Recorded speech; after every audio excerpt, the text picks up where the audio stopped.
Chers amis, bonjour, bienvenue sur cette chronique géopolitique des chrétiens d'Orient. Alors aujourd'hui, eh bien une bonne nouvelle.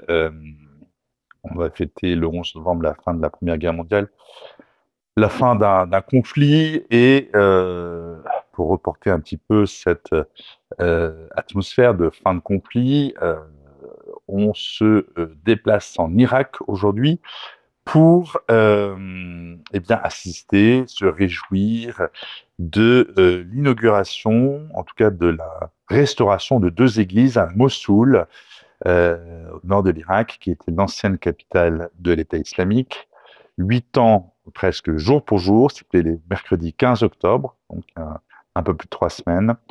Euh, 8 ans presque jour pour jour après la libération de cette ville. Donc ce chantier qui a vise à favoriser le retour des chrétiens et contribue à retisser la cohésion sociale, eh bien encore une fois, on ne peut que s'en réjouir.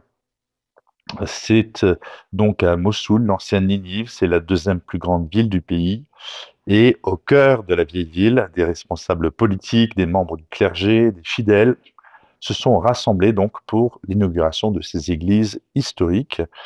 Alors du côté syriaque orthodoxe, l'église Mar Thomas, Saint Thomas, et du côté catholique, c'est les Chaldéens, c'est un rite oriental catholique, Al-Tahira, qui avait été donc ces deux églises vandalisées et détruites par les pays islamiques et qui sont enfin restaurées après 3 ans de travaux. Lors de la prise de Mossoul, par l'État islamique, c'était en 2014. Les agents de l'État islamique avaient fait de la deuxième plus grande ville d'Irak, construite sur les ruines de l'ancienne Ninive, leur capitale. Les lieux saints appartenant aux nombreuses minorités irakiennes ont été profanés et les croyants contraints de fuir. Enfin, ils avaient aussi la possibilité de se convertir à l'islam, mais sinon, de fait, ils n'avaient pas d'autre euh, alternative que de fuir. Lorsque la ville a finalement été libérée en 2017, après un siège d'1 an, mais bon, l'occupation a donc duré 3 ans, les quelques habitants qui sont revenus ont trouvé leur maison détruite et les édifices religieux vandalisés. S'en est suivi un long et laborieux processus de reconstruction, loin d'être simple et encore loin d'être achevé. Pourtant, ce mercredi 15 octobre, une étape importante a été franchie avec l'inauguration de ces deux églises historiques restaurées au cœur de la vieille ville de Mossoul. Ces églises sont nos racines, notre histoire. Nous devons les maintenir en vie, a déclaré aux journalistes le patriarche Louis-Raphaël Sacco, patriarche des Chaldéens de Bagdad, cardinal également.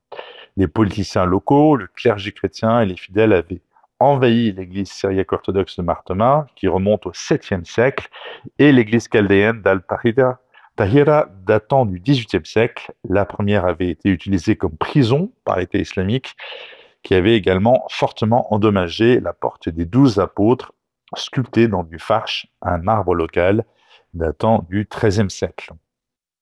L'église Martoma a été reconsacrée lors d'une cérémonie orthodoxe quelques jours auparavant, tandis que la reconsécration d'Al-Tahira est prévue un peu plus tard dans la journée. Enfin, ça s'est passé le 15 octobre, donc. Les inaugurations, en revanche, étaient un événement laïque, très ouverte au public, marquant la réouverture officielle des portes des églises de Mossoul et la fin de ce projet de restauration commencé en 2022. Voilà, une bonne nouvelle, une grande nouvelle. Est-ce que ça aidera les chrétiens à revenir et à rester à Mossoul? La situation des chrétiens en Irak reste compliquée, mais en tout cas, c'est un beau signe et un signe d'espoir. C'est comme ça, en tout cas, que les chrétiens le vivent, l'expérimentent sur place, et on ne peut que se réjouir avec eux. Chers amis, à la semaine prochaine sur Radio Espérance.